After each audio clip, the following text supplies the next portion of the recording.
judeu, você nunca vai ver um judeu, filho de dono de fazenda, apacentar porcos. Por quê? Porque porcos são animais impuros. Porco é um animal que Deus estabeleceu na antiga aliança. Não quero que vocês toquem, comem, nem se relacionem. Mas quando ele sai debaixo da cobertura da presença, Brunão, sabe o que vai acontecer? Olha o que Satanás vai fazer com ele. Eu vou colocar você no chiqueiro para se relacionar com o animal que Deus abomina, para ter comunhão com aquilo que Deus rejeita. Então, quando a gente se afasta da presença, Satanás te chacota e fala assim: olha o que eu vou fazer com o teu filho, Jesus. Olha o que eu vou fazer com os teus filhos, Jesus. Já que você abomina os porcos, eu vou botar ele no lamaçal, vou jogar ele no chiqueiro, vou deixar ele beijar a lona e vou fazer ele se relacionar com as coisas promíscuas do mundo, com as coisas imorais do mundo, com as coisas iníquas do mundo. Só que quando ele, Satanás, pensa que ele vai jogar a toalha, olha o que ele vai falar assim, ó, na mente dele: como eu estou aqui que sou filho, pereço de fome, na casa de meu pai, até os trabalhadores têm abundância de, repita comigo, pão. Fala com força, fala pão. Vira para alguém só para a gente interagir, fala assim: é pão. Agora, meus amigos músicos, só para a gente interagir aqui agora, a terra está vivendo tempos de fome, e o filho está dizendo assim, ó, na casa de meu pai. Ele está longe da casa do pai, está numa terra distante. Ele estava assim, ó, na casa do meu pai, até os trabalhadores têm abundância de pão. De abundância de pão. Se a terra está vivendo tempos de fome, como é que ele sabe que ele está distante da casa do pai, e quem está na casa do pai tem abundância de pão? Sabe por quê? Porque quem já viveu na casa do pai sabe que o mundo pode estar em crise, mas quem está dentro da casa do pai tem abundância. Eita glória! Mas quem está dentro da casa do pai, Ô glória! o mundo pode estar vivendo a vida prevista e moral, mas quem está na casa do pai tem santidade, tem obediência, pregador com a palavra. O mundo inteiro pode estar vivendo tempos de crise, mas quem está diante da casa do pai se prepara. Tem provisão de Deus, tem graça de Deus, tem bênção de Deus, tem poder de Deus, tem glória de Deus, tem unção de Deus para nossa casa, para o nosso lar, para a nossa família, para os nossos filhos, para que o nome do Senhor venha ser glorificado e exaltado para todo sempre. Então não saiamos da casa do Pai. Glória a Deus! Glória a Jesus. Vale a pena permanecer na casa do Pai. Vale a pena renunciar a nossa própria vida para obedecer à vontade de Deus. Deus nos guardará no dia mal. Deus nos abençoará nos tempos de crise, nos tempos adversos. Oh, glória a Jesus. Só para você, irmãos, que de repente deve estar se perguntando assim: eu sei que igreja não é lugar perfeito porque a gente está nela. Se nós não tivéssemos nela, seria um lugar melhor. Então, como o corpo de Cristo é composto por pessoas, eu e você que somos imperfeitos, então tem problema. E muitas vezes eu sempre ouvi: eu não saí da igreja porque a igreja tem muito problema. Abandonei a casa do Pai porque tem muito problema. O povo é muito difícil de lidar. Só que posso dizer uma coisa, sem medo de errar: aqui ainda é um lugar que reina e prevalece a misericórdia de Deus. Dentro da casa do Pai é um lugar que prevalece a graça, a bondade, Glória a Deus! E só para te comprovar publicamente, um dia Deus veio para lá e falou assim: não é constrói uma arca, que haverá um dilúvio sobre a terra. Não é constrói a arca, coloca um casal de cada espécie dentro da arca. Gente, tu acha que a arca tinha banheiro químico naquela época? Não. Tu acha que a arca não tinha problema dela com os animais fazendo caquinha, fazendo suas necessidades da arca?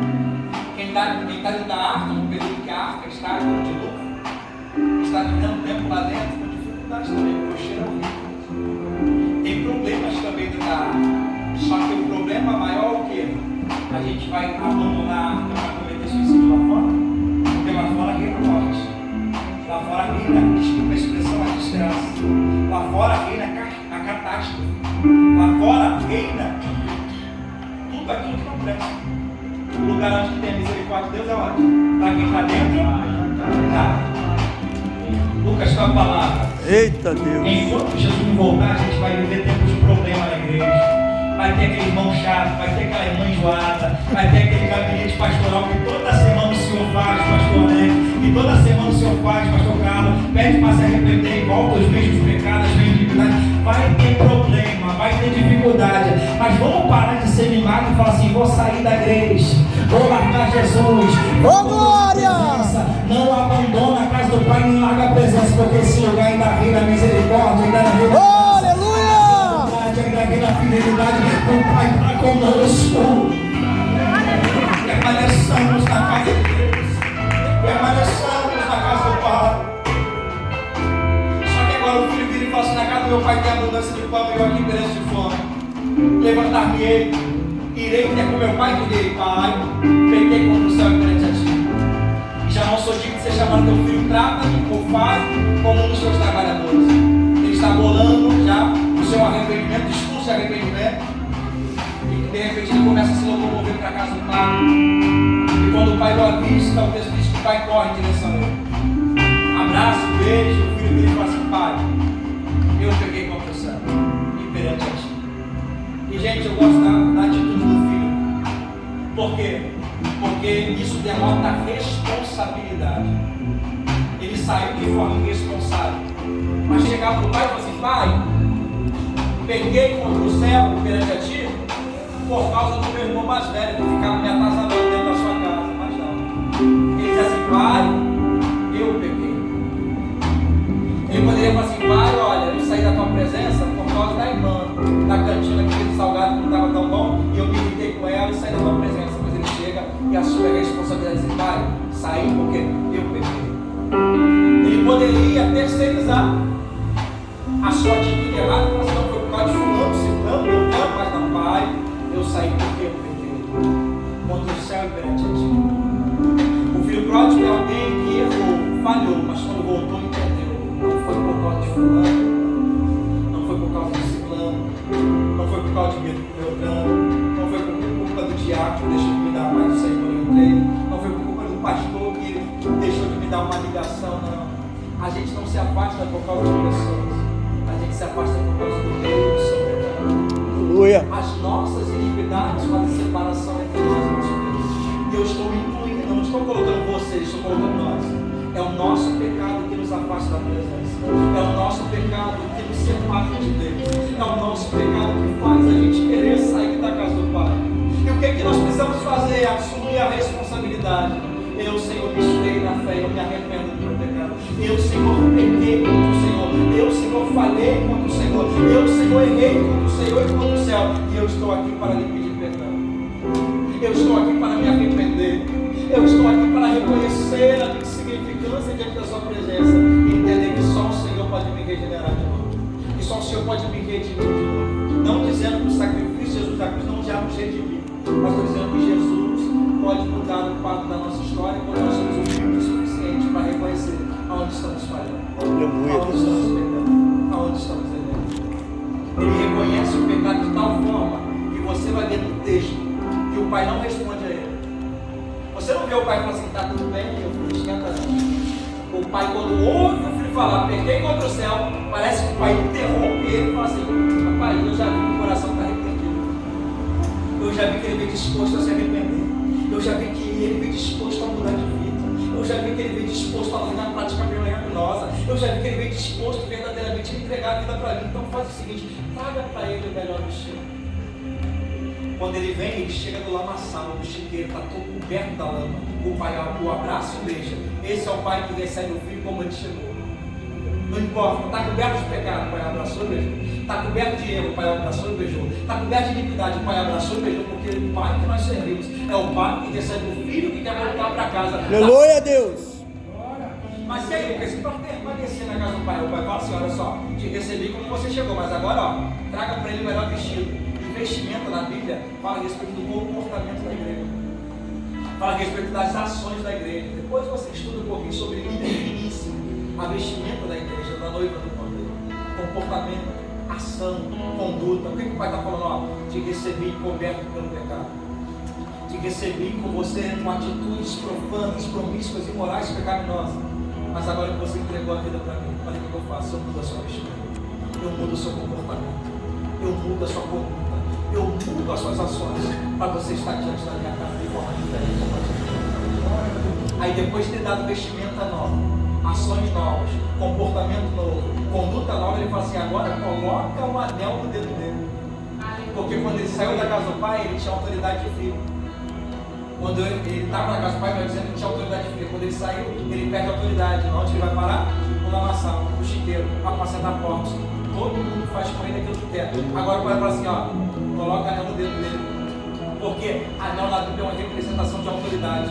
Lucas, onde está isso na Bíblia? Quando José vai governar o Egito, ele fala assim, ó, abaixo de mim, do meu rei, quem manda é você, sabe? Ele fala, vai, tira o anel do dedo dele, coloca o anel no dedo de José e fala assim, ó, estou te dando autoridade para você ser o governador do Egito agora. Abaixo de mim, quem manda é você, José. Aleluia! Anel fala de autoridade. Deus está falando com ele assim, ó, olha, estou mudando o seu comportamento, estou mudando a sua conduta, estou mudando as suas ações e estou restituindo a autoridade perdida. Estou restituindo a autoridade que você perdeu no meio do caminho, porque você está voltando para a minha presença hoje. E por último, ele fala assim, ó, coloca o parca nos pés dele.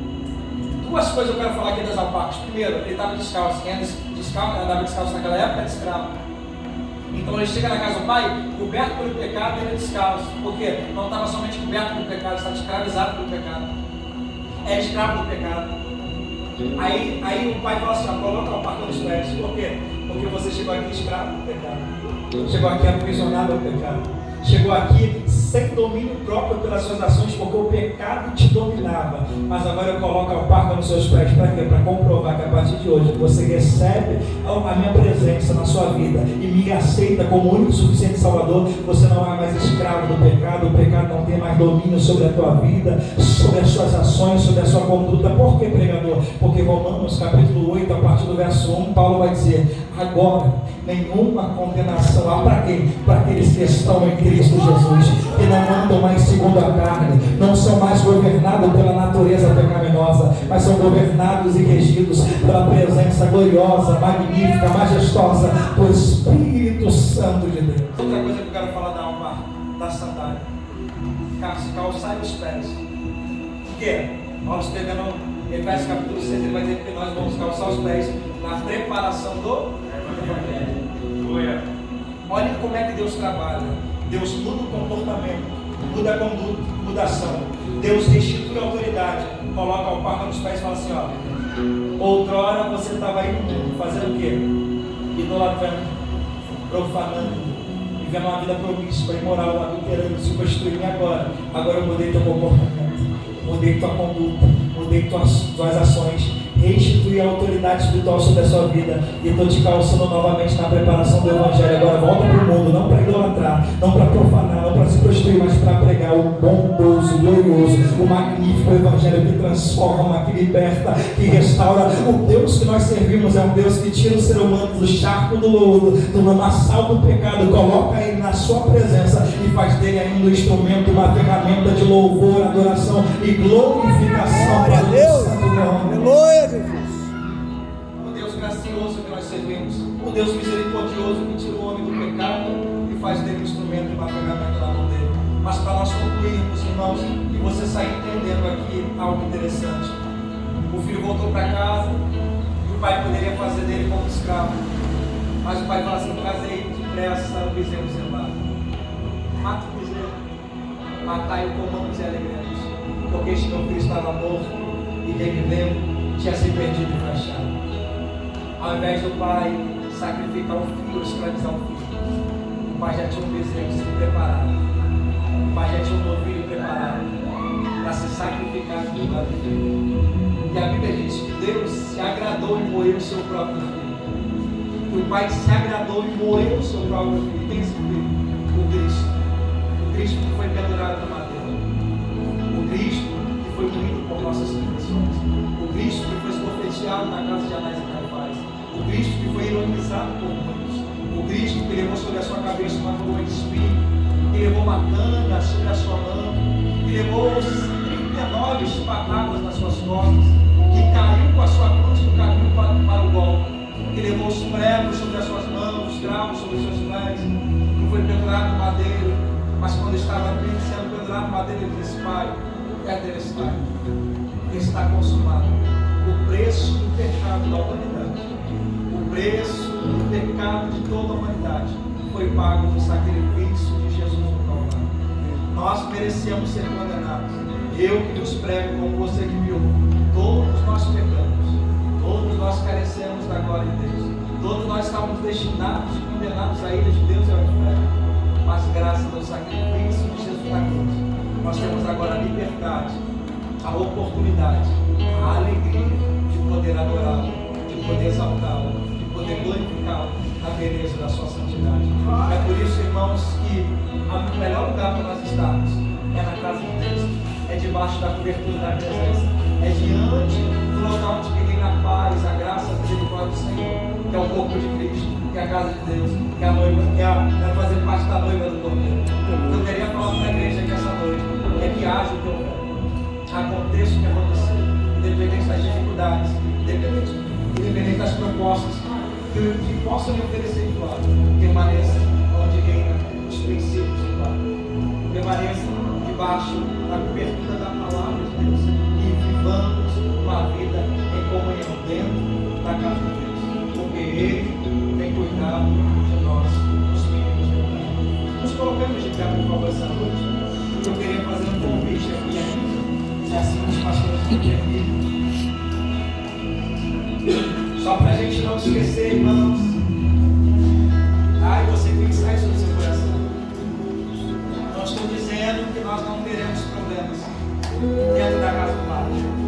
Mas estou dizendo que mesmo com os problemas que tem na casa do Pai, aqui é o lugar onde vive a graça e a misericórdia de Deus.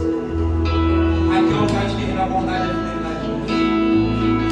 Então, de repente, alguém entrou por essas portas aqui essa noite e está longe da presença. Está vivendo em terras longínquas. E sabe que essa noite é a noite de reconciliação com a presença. Que essa noite é a noite de você voltar para a casa do Pai. Que essa noite é a noite de você fazer novamente a aliança. Isso rompeu o percorrer da caminhada com o Pai. Já fez parte do corpo de Cristo. Já adorou a Deus no altar. Já serviu o Senhor. Mas em algum momento da caminhada você escolheu se afastar. Você escolheu ficar distante. E hoje sabe que é a noite de voltar para a presença. Sabe que é a noite de se reconciliar com Jesus. Esse é o primeiro convite. Convite de reconciliação com Jesus. O segundo convite que eu faço é para você que de repente não está tendo a oportunidade de fazer uma aliança com Cristo. De abrir o seu coração e de falar assim: Jesus, eu quero que a partir de hoje o que rege, o que governe minha vida venha ser o Senhor e a sua palavra. Eu quero que o Senhor seja Senhor da minha vida, da minha casa e da minha família. Eu sei que a sua vontade é boa, perfeita e agradável. Então, se tem alguém aqui essa noite que precisa se reconciliar com Jesus, ou que precisa receber Jesus como Senhor da sua vida e Salvador da sua vida, eu quero lhe convidar a você a vir aqui na frente agora. Que você precisa da bênção, da memória do favor que nós, tanto eu que nos prego, como você que eu, todos nós precisamos.